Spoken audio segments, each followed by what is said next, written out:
अरविंद केजरीवाल के खिलाफ वाकई में कोई बड़ी साजिश हो रही है क्या? अरविंद केजरीवाल को उम्र भर जेल में डालने की तैयारी हो चुकी है। आखिरकार अरविंद केजरीवाल ने ऐसी कौन सी रिपोर्ट है जिसे सोशल मीडिया पर रीट्वीट किया और उसके बाद देश दंग रह गया? जी हां, ये वाली रिपोर्ट, और इस रिपोर्ट को लेकर सवाल खड़े हो रहे हैं। अब इनसे मिलिए, ये हैं दिल्ली हाई कोर्ट की जज जस्टिस स्वर्ण कांता शर्मा।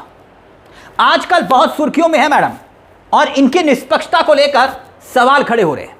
सवाल क्यों? क्योंकि ये रिपोर्ट सवाल खड़ा कर रही है, और उस रिपोर्ट ने सवाल इसलिए खड़े किए क्योंकि अरविंद केजरीवाल के मामले को लेकर मैडम का इंटरेस्ट इतना ज्यादा क्यों है, और क्यों रिपोर्ट ने दावा किया कि बात सिर्फ मैडम के इंटरेस्ट तक सीमित नहीं है, बल्कि इस रिपोर्ट में दावा जो किया गया है उसे सुनकर सब दंग है कि सत्ता क्या वाकई में न्यायपालिका का इस्तेमाल करके अपने राजनीतिक दुश्मनों को किनारे लगा रही है, ठिकाने लगा रही है। कैसे अरविंद केजरीवाल के मामले में अब सुनवाई करने वाली मैडम आरएसएस के कार्यक्रम और अखिल भारतीय अधिवक्ता परिषद के कार्यक्रमों में जाने तक की खबरें छप रही हैं, और जस्टिस स्वर्ण कांता की निष्पक्षता को लेकर सवाल क्यों खड़े हो रहे हैं? एक नहीं, कई पहलू हैं। हैरानी की बात यह है कि रिपोर्ट सामने के आने के बावजूद भी सीबीआई, केंद्र की एजेंसी और जस्टिस स्वर्ण कांता एक दूसरे के साथ मजबूती से खड़े हुए दिखाई दे रहे हैं। केजरीवाल के मामले की सुनवाई की बेंच इस खबर में, जी हां, एक तरफ सुनवाई चल रही है और दूसरी तरफ यह खबर आई, सबको हैरान क्यों कर रही है? क्योंकि न्यायपालिका को जबरदस्त तरीके से कवर करने वाले पत्रकार सौरभ दास की ओर से यह दावा किया जाता है कि मैडम का इंटरेस्ट शायद अपने बच्चों से जुड़ा हो सकता है। यह रिपोर्ट यही दावा करती है। अब इस रिपोर्ट में क्या है? केंद्र की मोदी सरकार सत्ता में तमाम विपक्षी पार्टी को कैसे कैसे निपटा रही है, इसको लेकर सवाल पहले ही खड़े हो रहे थे। एजेंसियों के माध्यम से सबने देखा कि कैसे विपक्ष के नेताओं पर चुन चुनकर मुकदमे हुए, अधिकारियों को इनाम मिला विपक्ष के नेताओं को जेल भेजने पर, और अब आरोप लग रहे हैं कि जो जज इन सब में किसी ना किसी रूप में केंद्र की मदद कर रहे हैं, यानी कि भाजपा की मदद पहुंचा रहे हैं, उनके बच्चों को भी कहीं ना कहीं कथित रूप से इनाम मिल रहा है। यह रिपोर्ट तो यही बताती है। अब यह महज इत्तेफाक है या कुछ और? सौरभ दास की रिपोर्ट बहुत जबरदस्त है, चौंकाने वाली है, क्योंकि इसमें खुलासे गुजरात लॉबी तक को लेकर हो रहे हैं कि कहां तक सत्ता के साथ खड़े होने वालों की मदद हो रही है। दिल्ली का शराब नीति याद आया आपको, जिस घोटाले का जिक्र किया गया, अरविंद केजरीवाल को जेल में डाला गया मुख्यमंत्री रहते हुए। केजरीवाल, मनीष सिसोदिया उसी मामले में बरी हुए। एक ऐसा मामला जिसमें केंद्र की मोदी सरकार की जांच एजेंसियों ने दिन रात एक कर दिया, मगर केजरीवाल को दोषी साबित नहीं कर पाए। हां, इतना जरूर हुआ कि दिल्ली में आम आदमी पार्टी की सरकार चली जाती है इसी नैरेटिव के आधार पर, और भाजपा की सरकार आ जाती है।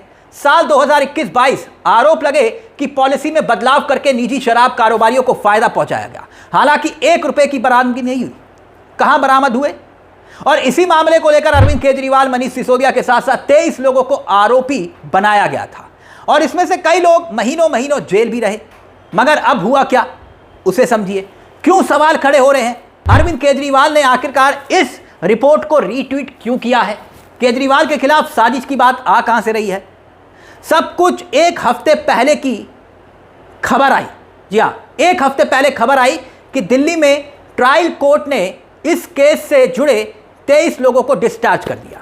यानी कि केस में कहा गया कि पर्याप्त सबूत नहीं है, इन सबको बरी कर दिया गया, और उसका आधार नहीं था। बेवजह किसी को परेशान ना किया जाए, कोर्ट ने कहा कि भाई इनके खिलाफ सबूत नहीं है। ट्रायल कोर्ट ने सीबीआई के अफसरों को तब उस वक्त जमकर फटकार भी लगाई थी, जैसे कि पहले भी लगा चुकी है। अब कोर्ट में फटकार लगी, सब कायदे से काम नहीं करते, यह तक कहा गया। केंद्रीय जांच एजेंसी की खूब छींचालदर हुई, लेकिन सबसे ज्यादा छींचालदर हुई जब अरविंद केजरीवाल बरी हुए तो मोदी और अमित शाह की। क्यों? क्योंकि जांच एजेंसियों के दुरुपयोग का आरोप एक बार फिर से चस्पा हो गया। ऐसे में जब इतनी छींचालदर हुई तो किया क्या जाए? मामला पहुंचा दिल्ली हाई कोर्ट, और दिल्ली हाई कोर्ट में जाकर सीबीआई ने कहा निचली अदालत का फैसला यह गलत है, इसकी जांच करिए और पलट दीजिए। अब तारीखों पर गौर कीजिएगा, क्योंकि यहां पर तारीखें बहुत महत्वपूर्ण हैं। रिपोर्ट पर हम आए क्योंकि इस रिपोर्ट में पता चलता है कि 9 मार्च को इस मामले पर सुनवाई होती है।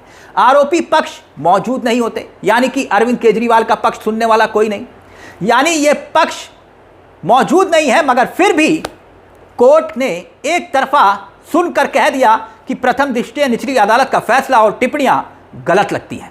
यानी सालों से जो निचली अदालत सुनवाई कर रही थी उसके खिलाफ पूरी तरह से गलत सुनवाई का जिक्र किया जाता है और फिर से सुनवाई की बात की जाती है। अब समझिए कि कैसे सौरभ दास की रिपोर्ट पूरे सिस्टम को आगाह कर रही है, बता रही है कि कहीं ना कहीं कुछ ना कुछ तो है। अरविंद केजरीवाल को किसी भी हाल में जेल में भेजने की क्या तैयारी हो रही है, यह रिपोर्ट क्यों ऐसा इशारा कर रही है। इस रिपोर्ट में बताया गया कि बिना आरोपी को सुने इतना बड़ा आदेश दे दिया गया, यानी जिस पर आपने आरोप लगाया उसे तो आपने सुना नहीं। अब यह सब कुछ आनन फानन में बुलेट की रफ्तार में हुआ और ईडी का मुकदमा बचा रह जाए इसीलिए तारीख वगैरह लगा दी गई। यानी पूरा चक्रव्यूह उस तरह से बुना गया कि जब तक हाई कोर्ट का फैसला ना आ जाए तब तक ईडी वाले मामले की सुनवाई ना हो, और अगर हाई कोर्ट वाला फैसला आ भी जाता है तो ईडी का केस अपने आप ही अगर गिर जाता, अगर फैसला ना आता तो केस तो गिर जाता क्योंकि उनका आधार ही खत्म हो जाता। अब समझने वाली बात यहां पर यह आती है कि अरविंद केजरीवाल और अन्य लगभग सभी लोगों ने बार बार कहा कि जस्टिस स्वर्णकांता से हमें निष्पक्षता की उम्मीद नहीं है, किसी और जज को आप ये केस ट्रांसफर कर दीजिए। लेकिन हाई कोर्ट के चीफ जस्टिस ने कहा नो नेवर। मामला सुप्रीम कोर्ट में अब लड़ना पड़ रहा है।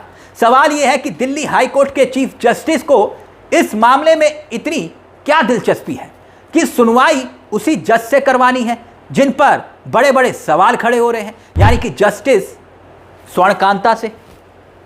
अगर यहां पर हम निष्पक्षता की ही बात करें, आरोपों की बात करें, जब किसी शख्स पर इतना बड़ा धब्बा लग जाता है तो वो कैसे बर्दाश्त करता है। न्यायपालिका के लंबे वक्त तक कवर करने वाले जानकार लोग ये कहते हैं कि ईमानदार जज पर अगर हल्की सी भी आंच आती है तो वो खुद को ऐसे मामलों से अलग कर लेते हैं।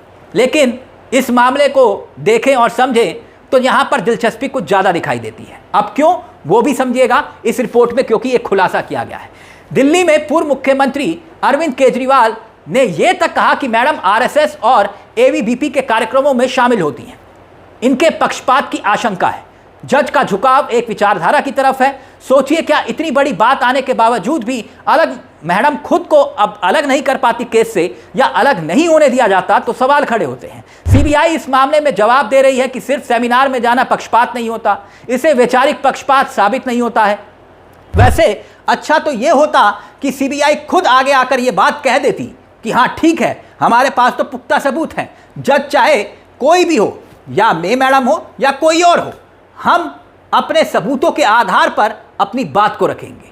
मैडम को डिफेंड करना अब सवाल खड़े करता है। सीबीआई की लाइन पर मैडम का चलना सवाल खड़े करता है। अब आप दर्शक सोच रहे होंगे कि आरएसएस के कार्यक्रम के जाने के अलावा ऐसी और कौन सी बात है जो जस्टिस स्वर्णकांता की निष्पक्षता पर सवाल उठाती है भाई, एक और मामला है और वो बहुत गंभीर मामला है। इसे ध्यान से सुनिएगा क्योंकि पत्रकार सौरभ दास ने बड़ी बारीकी से कुछ और अध्ययन किए। एक नहीं दो और मामले हैं। बारीकी से अध्ययन करने पर पता चलता है कि एक नहीं दो नहीं बल्कि 165 क्रिमिनल रिवीजन केसेस का एनालिसिस किया गया। और एनालिसिस जब किया गया तो जस्टिस शर्मा के बोर्ड ने जो अब तक फैसले दिए हैं या फिर जिन पर विचार चल रहा है, कम से कम 17 ऐसे आपराधिक पुनर्निरीक्षण याचिकाएं हैं जिसका जवाब जो पैटर्न है, जो यानी कि अरविंद केजरीवाल के मामले का देखा जाए तो उससे बिल्कुल विपरीत है। कैसे? सभी मामलों में जस्टिस शर्मा ने पहले तो नोटिस जारी किए, फिर जवाब मांगा, स्टेटस रिपोर्ट मांगी, निचली अदालत के रिकॉर्डों को खंगाला और उसके बाद काफी हफ्तों तक, कई महीनों के बाद तारीखें दे दी गई। कई हफ्तों के लिए, कई महीनों के लिए तारीखें दे दी गई। कई मामलों में तो अगस्त, जुलाई, सितंबर और अक्टूबर 2026 तक तारीख को दे दिया गया। लेकिन अरविंद केजरीवाल के मामले में मैडम ने जो तेजी दिखाई उसको लेकर सवाल खड़े हो रहे हैं। वो सामान्य नहीं दिखाई दे रहा, साधारण नहीं दिखाई दे रहा। अरविंद केजरीवाल और अन्य लोगों को केवल एक हफ्ते के भीतर, महज एक हफ्ते के भीतर सीबीआई हलफनामे के खिलाफ अपना जवाब दाखिल करने के लिए कह दिया जाता है। यानी कोई वक्त नहीं, 2021-22 का केस, कोई मोहलत नहीं, एक हफ्ते में जवाब दाखिल करिए। अरविंद केजरीवाल और उनकी पार्टी के तमाम नेता सालों साल जेल काट रहे हैं। जेल काटी, लोअर कोर्ट ने उन्हें बरी कर दिया। सीबीआई को कटघरे में खड़ा करते हुए जमकर फटकार भी लगाई। लेकिन सवाल फिर से खड़े हुए कि हाईकोर्ट में जस्टिस स्वर्ण कांता ने तो इस बार इतिहास रच दिया, अद्भुत गति से कार्रवाई का आदेश दिया, 23 लोगों को अगली सुनवाई की तारीख पर अपना जवाब दाखिल करने तक के लिए चेतावनी दे दी। अब क्या वाकई में सब कुछ सामान्य लगता है? साफ साफ कह दिया गया कि अगर अगली सुनवाई पर, अगली तारीख पर आपने जवाब नहीं दिया तो आपका टाइम खत्म। 6 अप्रैल को डेट लगी थी, यानी कि मैडम की अपनी ही कार्रवाई उन्हीं के व्यवहार से मैच नहीं कर रही, क्योंकि पुराने 17 केसेस इस रिपोर्ट में बताए गए हैं कि 17 केसेस ऐसे हैं जिसमें पता चलता है कि वक्त भी दिया गया और तारीख भी दी गई, लेकिन अरविंद केजरीवाल के मामले में उल्टा हुआ। सिलेक्टिव स्पीड से यहां पर काम हुआ और सौरभ दास की रिपोर्ट बताती है कि जज ने पहली बार, जी हां, पहली बार नहीं बल्कि कई बार आम आदमी पार्टी के नेताओं के खिलाफ कई मामलों में सीबीआई और ईडी की थ्योरी का सपोर्ट किया है। अब कैसे सीबीआई और ईडी की थ्योरी को सपोर्ट किया, जिसकी विश्वसनीयता पर बार बार सवाल खड़े हुए। भारतीय जनता पार्टी की सत्ता के इशारे पर नाचने तक के आरोप लगे। अब संजय सिंह के केस के मामले में भी जस्टिस शर्मा ने ही जमानत को खारिज किया था और कहा था कि यह पॉलिसी घूस लेने के लिए बनाई गई थी, जबकि 1 रुपए की घूस का मामला आज तक साबित नहीं हुआ। केजरीवाल के अरेस्ट मामले को लेकर भी यह कहा था जब अरेस्ट किया गया था कि ईडी के पास पर्याप्त सबूत हैं। इन्हीं मैडम ने, अब सबूत कहां है? के कविता के मामले में जमानत याचिका इन्हीं मैडम ने खारिज की, कहा कि साजिश के तार जुड़े हुए हैं। अब कौन सी साजिश के तार जुड़े हुए हैं यह अब तक साबित नहीं हुआ, कैसे साजिश हुई यह साबित नहीं हुआ। बाद में सुप्रीम कोर्ट ने उनके स्तर पर आलोचना भी की। अब सिसोदिया के केस में 100 पेज का फैसला लिखा गया, बहुत सारी नैतिक टिप्पणियां की गई, यानी ऐसा लगता है कि जज पहले से ही राय बना चुके हैं बिना किसी सुनवाई के। इसीलिए इन पर सवाल खड़े हो रहे हैं। अरविंद केजरीवाल इनकी रिपोर्ट को रीट्वीट कर रहे हैं। अब बात यहां पर भी नहीं खत्म होती, क्योंकि यहां सिर्फ 17 मामलों तक का जिक्र नहीं है, जिस पर अरविंद केजरीवाल के मामले से बिल्कुल उल्टा मामला दिखाई देता है। लेकिन दरअसल इसी रिपोर्ट में रोस्टर को लेकर भी एक समस्या बताई गई। सारे एमपी एमएलए के केस एक ही बेंच को दे दिए जाते हैं। यह सवाल खड़ा होता है क्यों? अब सवाल यह उठता है कि अगर वहां निष्पक्षता की कमी है और जिस शख्स पर आरोप लग रहा है तो फिर वो गुहार लगाए तो लगाए कहां? अब आपके मन में यह सवाल आ रहा होगा कि अगर कोई जस्टिस शर्मा पर केंद्र की भाजपा सत्ता को लाभ पहुंचाने का आरोप लग रहा है तो उसके बदले में फिर क्या? भाई गिव एंड टेक का ही तो मामला है। अब इस रिपोर्ट में और इस ट्वीट में सौरभ दास जो लिखते हैं वो लिखते हैं कि जस्टिस स्वर्ण कांता शर्मा के 2 बच्चे हैं, ईशांत शर्मा और संभावनी शर्मा, और दोनों केंद्र सरकार के पैनल में वकील हैं। मतलब वो ये कि सरकार जो अलग अलग मामलों में मुकदमेबाजी करती है, मुकदमा लड़ती है, उस पैनल में वकील बनाए गए और इस पैनल में इनके खुद के 2 बच्चे हैं। और हैरान करने वाली बात यह है कि दिल्ली हाई कोर्ट में भी और सुप्रीम कोर्ट में भी दोनों जगह है। ध्यान रखिएगा, सरकार के पैनल में जो वकील होते हैं ना, सरकार के खुश होने से बहुत सारे मुकदमे उन्हें मिलते हैं, और जब मुकदमा मिलता है तो मोटी रकम भी मिलती है फीस के तौर पर सरकार की तरफ से। और यही कारण है बहुत सारे वकील सरकार के पैनल में शामिल होने के लिए दिल्ली परिक्रमा लगाते हैं। तो समझने वाली बात तो यह है कि जस्टिस स्वर्ण कांता शर्मा के दोनों बच्चे दिल्ली हाई कोर्ट और सुप्रीम कोर्ट ऑफ इंडिया में सरकारी पैनल के वकील भी हैं।